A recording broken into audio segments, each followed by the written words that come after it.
আমি মোহাম্মদ তানভীর রাহি, যারা আপনারা অনেকে আমাকে তহিদ আফ্রিদি চামচা অথবা তহিদ আফ্রিদি ছোট ভাই হিসেবে জানেন। তো আজকে আপনাদেরকে কিছু ভুল ধারণা ভাঙার জন্য আমি চলে আসছি। আফ্রিদি ভাইকে বরিশাল থেকে গ্রেপ্তার করা হয়েছে। তো আমি কয়েকদিন যাবত একটা জিনিস শুধু দেখতেছি যে আফ্রিদি ভাইয়ের জন্য যখন জারি হয়েছে যে ওনাকে 28 ঘন্টার ভিতরে গ্রেপ্তার করতে হবে বা 48 ঘন্টার ভিতরে গ্রেপ্তার করতে হবে, সবকিছুর মধ্যে শুধু আপনারা আমাকে ঢুকাই দিতেছেন ওনার সাথে। তো আমার কথা হচ্ছে আজকে আপনাদের এই সব ভুল ধারণা আমি ভেঙে দিব। আমার সাথে আফ্রিদি ভাইয়ের সাথে লাস্ট জুলাই আন্দোলনের 1 মাস থেকে 2 মাস আগ থেকেই ওনার সাথে আমার সাথে সম্পর্কটা এক ধরনের শেষ হয়ে গেছে। তো সম্পর্ক শেষ হওয়ার পরে আমার সাথে ওনার সাথে ওরকম কোনো যোগাযোগ না, শুধু যোগাযোগ ওনার সাথে আমার সাথে জুলাই আন্দোলনের পরে উনি যখন বাংলাদেশে আসছে তখন 2 বার ওনার সাথে যোগাযোগ হয়েছে। কিন্তু আজকে আমি নিউজ ফিডে ঢুকতে পারতেছি না, আমার পরিবারের উপরে চাপ আসতেছে, আমার উপরে বিভিন্ন ধরনের চাপ আসতেছে যে আমি নাকি তহিদ আফ্রিদিকে ধরাই দিছি পুলিশের কাছে এবং উনি নাকি নোয়াখালীতে আমার বাড়িতে গেছে। ভাই আমি নিজে তো জানি না আমার বাড়িতে উনি গেছে। আর এটা যদি আপনারা প্রমাণ করতে পারেন যে উনি আমার নোয়াখালীতে আমার বাড়িতে গেছে বা আমি ওনাকে ধরাই দিছি, তাহলে আপনারা যেই শাস্তি দিবেন আমি ওই শাস্তি মাথা পেতে নিব। আর আরেকটা ছোট্ট বিষয় হচ্ছে আমার বলতেই হবে, আমাদের তহিদ আফ্রিদি টিম মেম্বার তো আমি একা ছিলাম না। আপনারা সবাই আমাকে নিয়ে পড়ে আছেন কেন ভাই? আর আপনারা যারা আমারে বলতেছেন যে আমি তারা ধরাই দিছি, ভাই ওনার আব্বারে মেবি ধরছে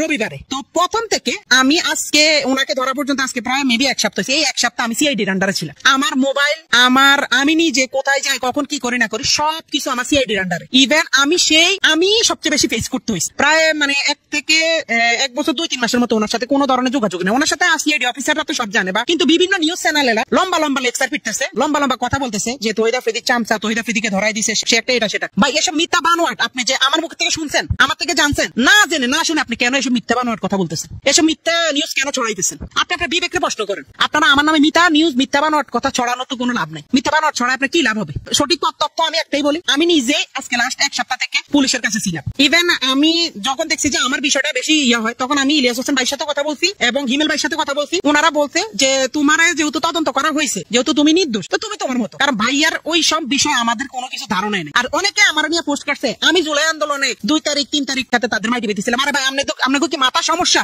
আপনারা কি আমার ফেসবুকে যে কোথায় ছিলাম কি ছিলাম, বা আমার নোয়াখালীর ভাই ব্রাদাররা আমার যারা আমার লগে আন্দোলনে গেছে তারা কি জানে না আমি কই আছিলাম? আমি জুলাই মাস, আগস্ট মাস, সেপ্টেম্বর মাস গত বছর নোয়াখালীতে ছিলাম। কারণ তখন বন্যা হয়েছিল, আপনারা ভালো করে জানেন, তখন বন্যার সময় বন্যা হয়েছিল। তো এইসব মিথ্যা অপবাদ একজনের নামে, আমার নামে আপনি মিথ্যা কথা ছড়ায় আপনার কি লাভ? আমার এটা একটু বলে। মিথ্যা বানোয়াট কথাবার্তা ছড়ায় আপনার কি লাভটা হয়? আমার এটা একটু বলে। আপনাকে আমার একটা পরিবার আছে, আপনার একটা পরিবার আছে, দয়া করে হাত জোর করে মাপ চাই। মিথ্যা ছড়ানোর আগে জানবেন, না জানে শুনে মিথ্যা কারণ আমি নিউজ করেন না। ধন্যবাদ।